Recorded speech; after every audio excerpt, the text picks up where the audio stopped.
es Ricardo Hernández, así que si gustas vamos dándole entrada. Sí, pues buenos días, Ricardo, ¿cómo estás? Te acompaña acá, bueno, estoy aquí más bien acompañando a Ernesto Ledesma en el estudio. Soy Violeta Núñez y muchas gracias que estás acá con nosotros y nosotras para compartir esta nota que se llama Despenalizan el aborto en Quintana Roo. Si nos puedes platicar de qué va esta nota que están publicando en pie de página y bueno, de las fotos también hay que recomendarlas. No nada más estás tú ahí en el texto, sino también unas fotos de Mara Andrea Aldana que nos parecen también muy importante aquí mencionarlas. ¿De qué trata esta nota? Y si nos pudieras también decir algo de las fotos. Hola Ernesto, Violeta. ¿Me escucho bien ahí? Perfectamente, gracias. Muy bien. Por fin se despenalizó el aborto en Quintana Roo y las feministas ayer salieron a festejar con un ánimo muy especial porque era una reforma muy esperada, no solamente por la resolución del año pasado de la Suprema Corte de Justicia de la Nación, sino porque había algunos antecedentes que hicieron quizás un poquito más animosa la celebración. Les cuento, el 25 de noviembre de 2020, el Día Internacional de la Violencia, de la Eliminación contra la Violencia de la Mujer, hicieron una marcha aquí, las colectivas y las organizaciones, y en el que al final anunciaron la toma del Congreso local de Quintana Roo. Entre muchas peticiones, una de ellas, una de las más importantes, era justamente la despenalización del aborto. Ellas primero hicieron un plantón en la explanada, luego tomaron el Congreso y exigieron y discutieron y cabildearon con los legisladores hasta conseguir un dictamen que finalmente fue rechazada meses después. Luego ellas no conforme tramitaron algunos amparos pioneros en el país. Bueno, solamente se habían dado en Nuevo León y Quintana Roo fue la segunda entidad en proceder de esta manera. Unos amparos que le permitía a la quejosa poder acceder en caso de necesitarlo, el aborto. Después de eso se metieron 6 amparos colectivos, 99 mujeres metieron 6 amparos colectivos, pero estos no habían tenido la misma suerte y habían rebotado entre los juzgados. Luego otra vez se presentó otra iniciativa y otra vez fue rechazada. Entonces tenía como estos ánimos de frustración de no poder conseguir la aprobación. Y bueno, con el cambio de gobierno, cuando cambia la legislatura de mayoría morena ahora, se consiguió ahora sí esta reforma que despenaliza el aborto hasta las 12 semanas para las mujeres y las personas gestantes en Quintana Roo. Gracias, muchas gracias, Ricardo. Oye, hay una larga lista de violaciones, es decir, que casos de violaciones que se han suscitado en Quintana Roo, también, así como pues abortos practicados oficialmente y los extraoficialmente. En lo que toca al índice de violaciones, pues es una batalla que también esto que se logró en el Congreso local, pues desde pues ya algunos años habían estado haciendo los intentos y se votaba en contra y se votaba en contra.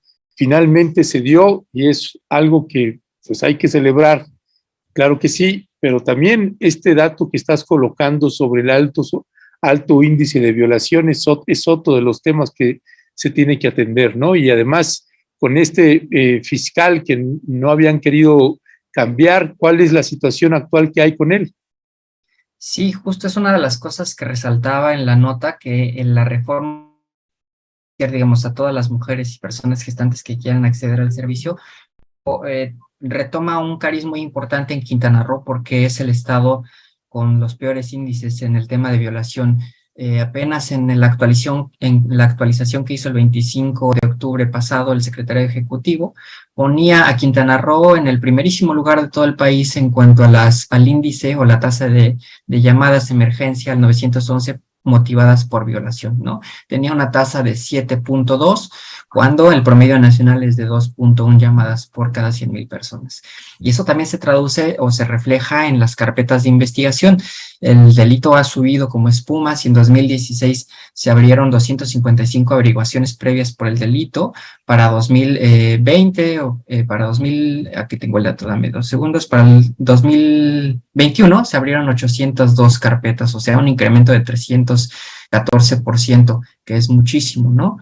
Y el problema, como saben todos, es que muchas de las violaciones y de las víctimas que quedan embarazadas no acuden a hacer las denuncias y a solicitar los servicios de justicia y de salud por miedo a revictimizarse, por pena, por revictimización de las autoridades, por falta de pericia, falta de tacto de todas estas personas y de estas autoridades, y finalmente pues eso las inhibe o desincentiva la solicitud del aborto, que hay que decirlo, sí estaba contemplado dentro de las 4 causales que contemplaba el Código Penal para acceder a un aborto, pero bueno, todos estos factores hacían que no sucediera así. Incluso lo vemos en las cifras que pongo ahí. Entre 2019 y 2020, solo se atendieron 5 abortos motivados por violación, ¿no? Entonces te habla de 805 denuncias o más de 1,000 denuncias entre 2019 y 2020 por violación, pero solamente 5 embarazadas pidieron el aborto, ¿no? Hay algo desigual, y consultando con especialistas confirmaban esto, ¿no? Mónica Franco, que es una decana aquí en estudios de género y de violencia, pues comentaba justo eso, que todo el sistema está o conjuga o confabula a favor de las víctimas mujeres, lo cual pues impide finalmente el acceso a la justicia y a un aborto libre y seguro, que bueno, pues ahora no sucederá, o eso al menos lo contempla la ley, que ya no suceda. Gracias, Ricardo. Hay un apartado que a mí me llama la atención, si nos puedes explicar o compartir un poco al respecto, esta parte de delitos por aborto, estas 47 carpetas que hay y que se dirigen hacia mujeres, pero también hacia hombres aquí, ¿no? Incluso nos relatas el caso de uno de ellos, pues que ya está sentenciado, y bueno, que lo puedas compartir a la audiencia. Sí, hay esas cifras que dices de investigaciones desde 2016 hasta 2021 por el delito de aborto, pero es importante aclarar que no solamente se han abierto contra mujeres, sino principalmente y mayormente contra hombres. En un cruce de datos que hizo la organización GIRE, en un estudio que tiene la organización GIRE, ellos solamente identificaron 2 mujeres investigadas y procesadas por cometer aborto, pero todo el resto, la gran mayoría, como les decía, son de hombres violentos que maltratan a las mujeres y les provocan un aborto, que les patean el vientre y eso se desenvuelve en un aborto, etcétera. Y por ahí obtuve los datos de los encarcelados. En una solicitud de información se preguntó cuántos encarcelados hay hasta febrero de 2022 por el delito de aborto, y me doy cuenta que nada más había uno, que era un hombre de 37 años acusado por el delito de aborto, aunque no especificaban y no pude yo al menos aclarar por qué motivo, si era justamente por provocar un aborto por violencia o por asistir a alguien en un aborto clandestino. Quizás hay muchas hipótesis, pero es justo los beneficios de esta reforma, ¿no? Eliminar estas cosas, quizás por ejemplo en los abortos ilegales o clandestinos, y poderlos captar ya con atención segura, gratuita y de calidad en los hospitales. Ya, pues te queremos agradecer mucho que nos hayas tomado la llamada y gracias por esperarnos. Hicimos esperar un poquito, Ricardo Hernández, pero bueno, estamos pegándole también la liga de esto que se está publicando en pie de página, y que es un artículo que se titula "Despenalizan el aborto en Quintana Roo", un trabajo periodístico de este periodista independiente que es Ricardo Hernández, y un trabajo fotográfico de Mar Andrea Aldana. Así que, Ricardo, te mandamos un fuerte abrazo, muchas gracias. Abrazo de vuelta, suerte, bye bye. Lindo día, gracias.